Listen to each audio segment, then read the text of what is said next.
So good morning everyone, আমি Asima daily blogging চ্যানেলে আবার একটি নতুন ভিডিওতে আপনাদের সকলকে আবার একবার স্বাগত। আশা করবো আপনারা সকলে বেশ ভালো আছেন, সুস্থ আছেন।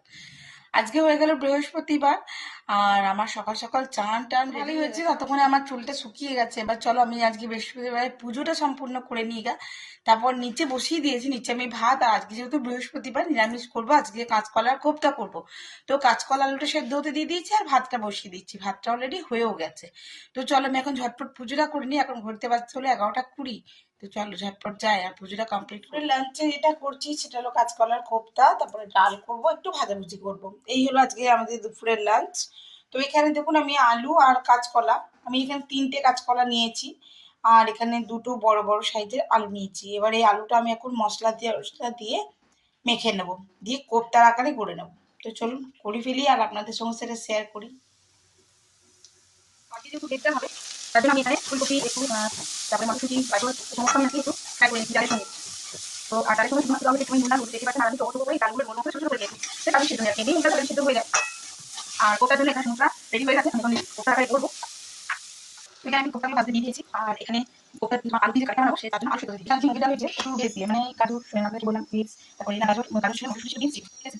আর ছোটো ছোটো করে আলু। আর এখানে কোপ্তাগুলো কয়েকটা ভাজা হয়ে গেছে, ভাজা চলছে।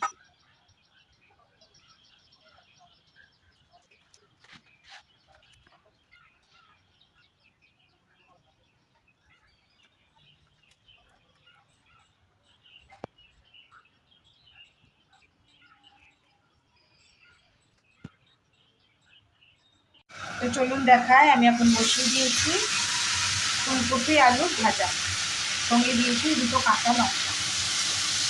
এই দেখুন কাঁচা লঙ্কাগুলো দেখা যাচ্ছে। তো যেহেতু ডাল করেছি তাই একটা ভাজা করে দিলাম। আর এখন তো র্যান্ডামলি ফুলকপি পাওয়া যাচ্ছে, তো আমি ফুলকপি আলু দিয়ে ভাজা করে দিয়েছি। এখন এরকম ভাজা ভাজা হোক, যদিও আমি খুবই দেখুন পাতলা পাতলা করে আলু কেটেছি, তখন ঢাকা দিয়ে দিলে ভালো করে ভাজা যাবে। আর কোপ্তাগুলো সমস্ত আমার বড়া হয়ে গেছে, কোপ্তা গড়া হয়ে গেছে। এবার আমি আলু সিদ্ধ করে নিয়েছি, এবার ডালটা তড়কা লাগিয়ে আমি কাঁচকলার কোপ্তা কারিটা করে নেবো। তো দেখুন এদিকে কুকার খুলে গেল, এখানে আলু সেদ্ধ দিয়ে দিয়েছিলাম, সেটাও মোটামুটি এখানে ভেজ ডালও রেডি হয়ে গেছে, তড়কা লাগিয়ে দিয়েছি। আর আমি উপর থেকে দিয়ে দিয়েছি একটুখানি ঘি, ঠিক আছে। গরম মশলা দেওয়াই ছিল আগে, একটু ভাজা মশলা উপর থেকে ছড়িয়ে দেবো নামাবার পর। তো এই হয়ে গেল আমার এখন ভেজ ডাল, আর আলু ছাড়িয়ে নিচ্ছি। এবার যেটা হবে সেটা হলো কোপ্তা। এদিকে কোপ্তার মশলা আমার একেবারে রেডি হয়ে গেছে, দেখতেই পাচ্ছেন। আর আমি আলুগুলো সেদ্ধ করার পরে আমি এভাবে পিস পিস করে নেবো। তো আমার মশলা একদম রেডি কোপ্তার জন্য। আমি আলুগুলো দিয়ে 3-4 মিনিট নাড়াচাড়া করার পরে আমি এগুলো গরম জল দিয়ে দেবো।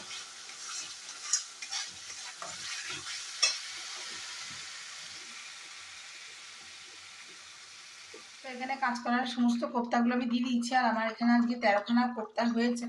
তো নিচে ঝোল ফুটছে দেখতেই পাচ্ছেন, আমি উপর থেকে কোপ্তাগুলো দিয়ে দিলাম। এবার নামাবার আগের মুহূর্তে একটু ঘি আর গরম মশলা দিয়ে দেবো। বাকি আমার কাঁচকলার কোপ্তা কারি একেবারে রেডি হয়ে গেছে। তো আমার কোপ্তার ঝোল এখানে খুব ভালো করে ফুটে গেছে। এবার আমি যেটা দেবো সেটা হলো ঘি আর একটু গরম মশলা।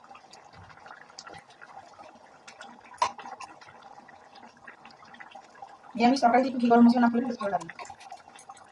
আমি ঘি দিয়ে দিলাম, একটু গরম মশলা দিলাম। কিছু একটা সেট আর দুপুর লাগছে, কি করলাম টোটালটা সব দেখিয়ে দেবো। আমি এবারে নামিয়ে দেবো, কোপ্তাগুলো বেশি নাড়াচাড়া করে দিয়ে দেবো।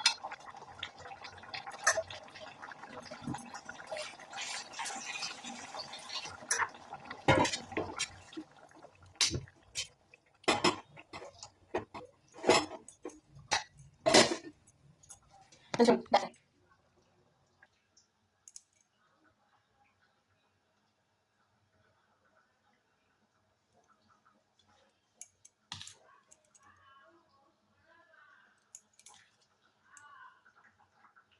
মুগের ডাল সবজি দিয়ে আর ফুলকপি আলু ভাজা কাঁচা লঙ্কা দিয়ে, আর যে এখানে রেডি কোপ্তা কারি। সো গুড ইভিনিং, শুভ সন্ধ্যা বন্ধুরা। চলে এসেছি আমরা বিকেল মানে সন্ধ্যের মুখোমুখি আর কি রবীন্দ্র ভবনে চলছে পাঁপড় মেলা। এরপর 2 তারিখে হবে মৎস্য উৎসব। তো আমরা পাঁপড় মেলায় চলে এসেছি, আর তোমাদের সঙ্গে সবটুকু শেয়ার করতে থাকবো। এখানে আজকে বসেছিল সবটাই হস্তশিল্পর মেলা। এরপর পাঁপড় দেওয়া হবে, আমরা আগেই টিকিটটা কেটে গেছি। আর এখানে সবই হোমমেড জিনিস ছিল। দেখতে পাচ্ছ কুর্তি টুর্তি ছিল, শুধু তাই নয়, এখানে তোমার পাপ্পিও বিক্রি হচ্ছিল, কুকুরের ছোট ছোট বাচ্চা, পাখির বাচ্চা, এগুলোও বিক্রি হচ্ছিল। এখানে হোমমেড কেক ছিল, পেস্ট্রি ছিল, তারপর ছিল চকলেট। সবাই অনেকে জামা কাপড় নিয়েও বসছিল, এরকম আর কি অনেক ছোট বড় অনেকগুলো স্টল এখানে বসেছিল। এই যে পাপ্পিগুলো আছে দেখো, মিঠি এরপরে আবার একবার ভিডিওটা মানে ফোকাস করবে। তো এখানে খাবার দাবারের দোকানও অনেকে লাগিয়েছিল, বিক্রি টিক্রি হচ্ছিল, মানে ইনস্ট্যান্ট করে দিচ্ছিল আর কি। সঙ্গে লোকগীতি তো অবশ্যই আছে, যারা লোকগীতি ভালোবাসো তারা অবশ্যই আসবে। আর আজকেও আছে, মানে 30-31 দুদিন ছিল। কারা কারা এসছিলে অবশ্যই আমাকে কমেন্ট বক্সে কমেন্ট করে ঝটপট জানিও।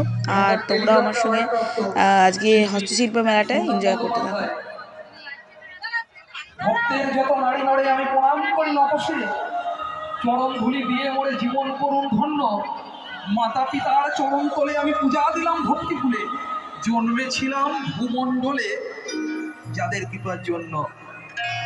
এই সব বন্দনা ছাড়ি, তাহলে আমার গুরুকে নিয়ে বাউল গানে প্রবেশ করি। ভক্ত ভক্তা নরনারী শ্রবণ করুন, তাই আজিকার এই বাউল গানে যুক্তি তর্কের ব্যবধানে আমি আমার গুরু বাধা বলো না। হ্যালো হ্যালো, নমস্কার।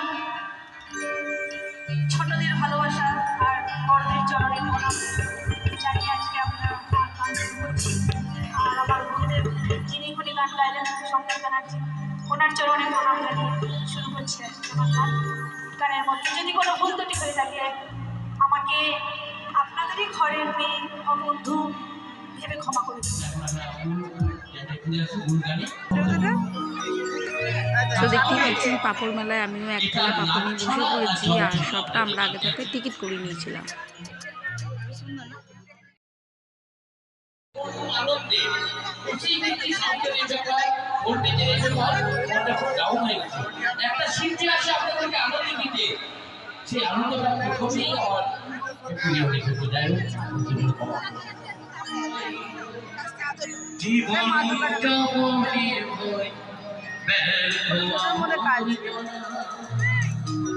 ভাবি গঙ্গাই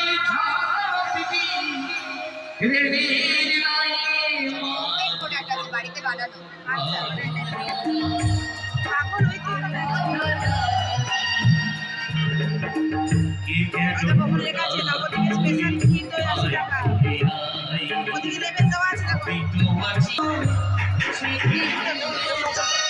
কত সাধনার ফলে এমন সাথী